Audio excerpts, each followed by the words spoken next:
بسم الله الرحمن الرحيم، والصلاة والسلام على أشرف الخلق والمرسلين سيدنا محمد صلى الله عليه وعلى آله وصحبه وسلم.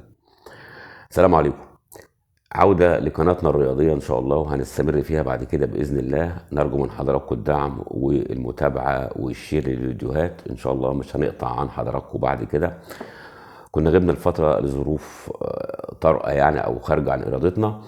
عندنا قناة تانية الناس تتابعها اسمها ياسر محرز، دي مختصة بالتغذية العلاجية، وهتلاقوا فيها حاجات فايدة كويسة جدا لكم إن شاء الله تعالى. الفضيحة بقى بتاع ماتش الأهلي والداخلية للأسف بتاع امبارح، يعني كان ماتش غريب وصراحة مقرف قوي من لعيبة النادي الأهلي. الشوط الأولاني ما كانش فيه كورة بالمرة. الشوط الثاني انا هتكلم فيه بسرعه على فكره، يعني انه كان ماتش سخيف وسدوا نفسنا لعيبه الاهلي. حصل تغييرات والفرقه اتعدلت اما نزلت تغييرات كهربا وقفشه وديانج وشريف. ابتدى في كوره الحقيقه تتلعب يعني، وربنا كرمنا بالجون بتاع كهربا. هو كان ارجل واحد في الفرقه، يعني كهربا بيلعب من الاول، انا متاسف يعني، كان يعتبر ارجل واحد بيلعب. انا فوجئت حتى ان كولر ساب طاهر محمد طاهر وطلع بيرسي تاو. طاهر من اول كوره جات له في اول الماتش كان بيلعب مع الداخليه، فسد وبوظ او افسد وبوظ كل هجمات النادي الاهلي. لا عارف يباصي ولا عارف يرفع، وعمال بس يحتك بعنفه، تحس انه مفيش تركيز كده عنده ولا اي حاجه. بيرسي تاو ما كانش واو يعني، بس كان احسن من طاهر محمد طاهر على الاقل. وصاب طاهر مش عارف لحد دقيقه 60 ولا كام، وفي المؤتمر الصحفي قال لك هو راجع من اصابه وانا بديله فرصه علشان يرجع للماتشات تاني، بس مش يعني ساعه كامله يعني. ربنا كرم وكهربا جاب جون كويس جدا. الكل كان متوقع ان هيبصيها على اليمين لحمدي فتحي، فاجئ ان احنا وفاجئ الجون وفاجئ الكل، حطوا الجون لف وشاط كوره جميله قوي الحقيقه يعني. بلا 1-0، مش عارف تحافظ ربع ساعه على الجون قبل الداخليه ما يجيب جون. الهجمه اللي جت جون دي اتكررت قبلها يجي 3 4 مرات، بس لعيبه الداخليه كانوا بتسرعوا وشوطه ضعيف في ايد الشناوي او حد يرجع يقطعها والكلام ده كله. يعني كان ممكن الداخليه تجيب جون واثنين على فكره، واللعيب اللي هو رشيد ده ما جاب الجون ضيع واحده بعدها مباشره، كان الماتش يطلع 2-1 والداخليه بتلعب 10، كان يبقى ماتش كارثه يعني كمان. وهو كارثه من غير حاجه يعني. لعيبه لا فيها روح ولا عزيمه ولا عندهم دم ولا بيجروا. لو تلاحظوا الاهلي متكرر معاه في الكام ماتش اخر كام ماتش من بعد فلامينجو في كاس العالم للانديه، وجينا في صن داونز والمريخ وديك شفته امبارح مع الداخليه كمان. الارتداد بطيء جدا جدا، يعني الاهلي بيبقى مهاجم والكره تترد ما بتلاقيش غير 2 السرد باكات اللي ورا ومعاهم واحد بنص الملعب على 4 أو 5 من الفرقه الثانيه. ودي اتكررت امبارح على فكره كتير قوي قبل جول الداخليه ما يجي. الموقف ده بقول لك اتكرر قبل جول الداخليه ما يجي، نفس الهجمه، بس بتوع الداخليه كانوا بيتسرعوا ويشوطوا الكره في ايد الشناوي او حد من الاهلي يرجع يقطعها والكلام ده كله. يعني الماتش لو اتكررت مع فرقه كبيره شويه او لعيبه عندها ثقه في نفسها، كان الداخليه جابت 3 4 تجوان امبارح في الاهلي. حاجه تجنن يعني. ورامي ربيعه الف به الكوره، المدافع بياخد المهاجم في صدره، لا ده رامي واقف جنبه، الراجل خد الكوره ولف بيه ورامي واقف اتفرج ولف وحطها في الشناوي. طبعا الشناوي مش مسؤول عنها يعني. حتى التغطيه بتاع علي معلول ما كانتش موجوده، يعني المفروض الراجل لما لف برامي ربيعه وجه كده جه يمه الباك الشمال، الكوره طولت منه على فكره شويه. لو حد واقف كمان هنا كان شال الكوره دي من قدام. جون سخيف يعني، ولعبه مدارس ومعرفش اللعيبه فيها ايه يعني. خدوا بالكم ضغط الماتشات برضو ليها عامل، عشان برضو ايه، انا مش بجيب اعذار ولا بتاع يعني ولا حزنون، بس اللعيبه حاجه نيله نيله يعني. بدني واقع. على فكره الاهلي عنده هيلعب مع القطن يوم السبت. يوم الثلاث هيلعب مع المقاولين، وعامر حسين رئيس لجنه المسابقات رفض انه ياجل المباراه، قال لك ما عنديش وقت. الليله هيلعبها، هيسافر نفس الليله هيلعب مع صن داونز في جنوب افريقيا يوم السبت هلك، وهيطلع من صن داونز هيعمل هناك معسكر، هيطلع منه على القطن، مش راجع مصر، هيطلع عشان يلعب القطن الكاميروني في الكاميرون. والاخر يجي يشتكوا ليه المنتخبات عندنا تعبانه. على فكره عندنا ماتشات في مارس مع ملاوي في تصفيات كاس افريقيا. اللعيبه هتروح المنتخب دي يعني بتجر في رجليها.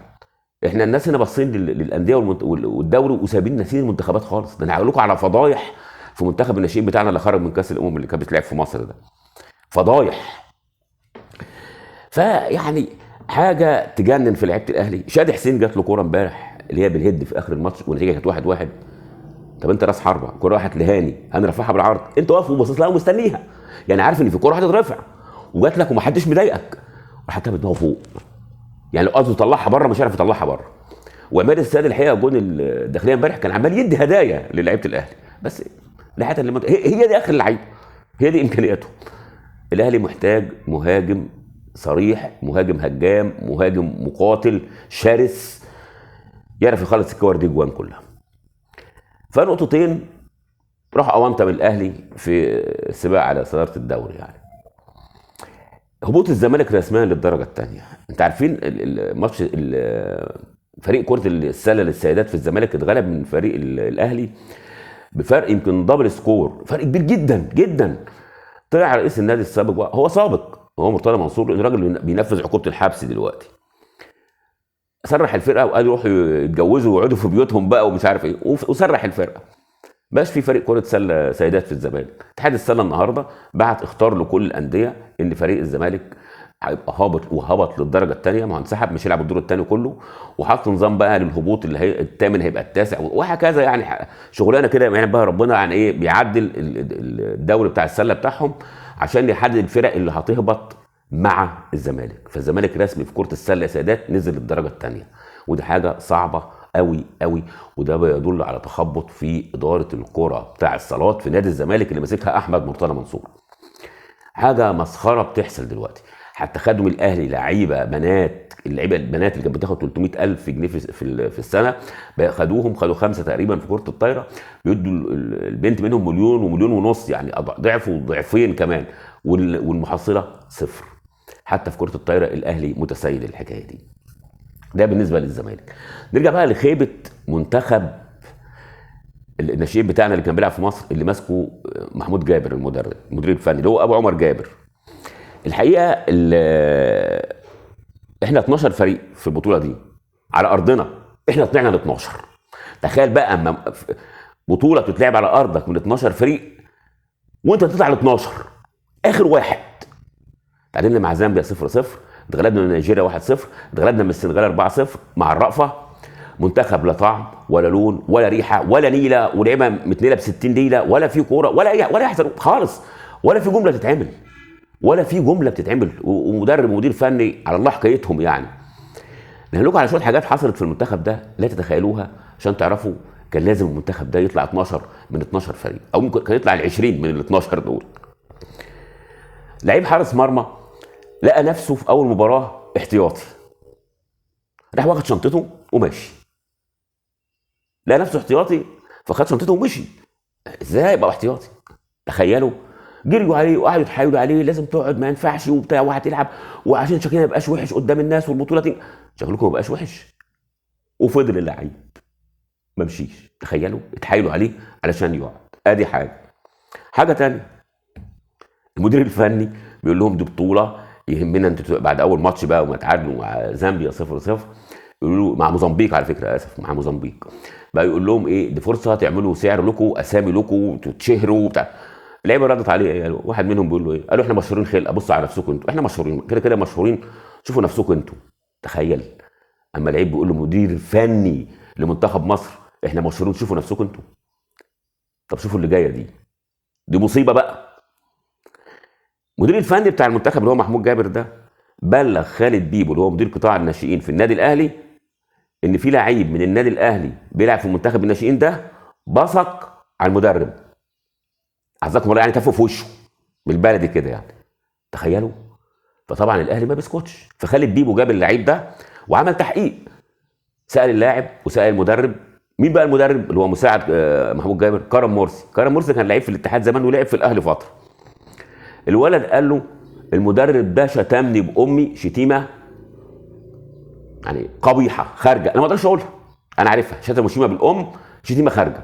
فراح بصق عليه تف في وشه يعني.